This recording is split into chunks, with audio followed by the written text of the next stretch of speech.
his name has popped up on our newscasts before. The so-called shopping cart killer has already been connected to 4 brutal killings so far, and now police believe he might just be responsible for a 5th one. Yeah, Max Marcella is on top of the investigation for us. He's joining us live from outside of D.C. police headquarters. Now, Max, how have police were able to tie this 5th murder to the shopping cart killer?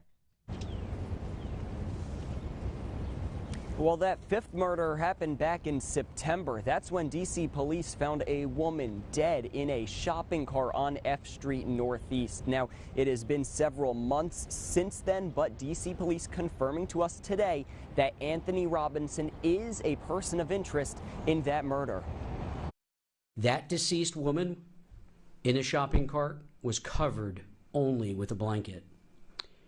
We believe this may be Anthony Eugene Robinson's 5th victim. That was Fairfax County Police's suspicion back in January, but now MPD says Anthony Robinson, who Fairfax police have called the shopping cart killer, is a person of interest in the homicide of this woman, 40-year-old Sonia Champ, a D.C. resident and an outgoing woman who loved her family, they say.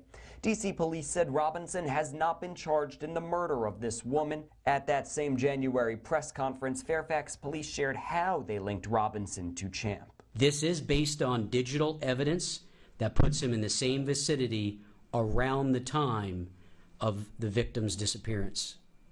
Sad and tragic. Robinson is in custody at Rockingham-Harrisonburg Regional Jail. That's where he's been since November, when he was arrested and charged with 2 counts of first-degree murder and 2 felony counts of concealing, transporting, or altering a dead body. But police say he may be responsible for more than 2 murders.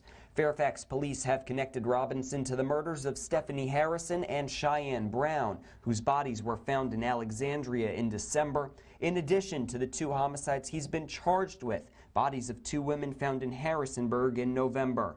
In each of those cases, a shopping cart was used to move the bodies.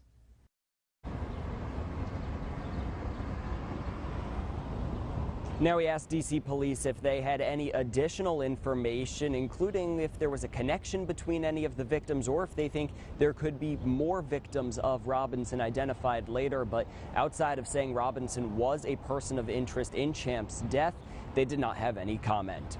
At MPD headquarters, Max Marcella, WDVM 25.